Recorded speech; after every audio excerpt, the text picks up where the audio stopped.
Hi everyone! Lagi nating tatandaan na kahit gaano pa kasama yung mga taong nakapaligid sa atin, wag na wag mababago yung pagiging mabuting tao natin.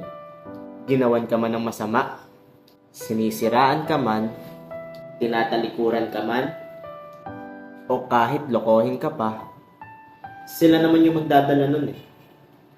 Sila rin naman yung tatanggap ng consequences nun. Hayaan mo sila. Hayaan mo na. Nasa kabila ng mabubuti mong ginawa para sa kanila o sa 10 mong ginawang mabuti, kapag ka nagkamali ka ng isa, makakalimutan na nila. At kapag masama at pangit ka pa rin sa bandang huli para sa kanila, hayaan mo na. Ang mahalaga, alam ng Diyos na mabuti ang puso mo at alam ng Diyos na mabuti kang tao.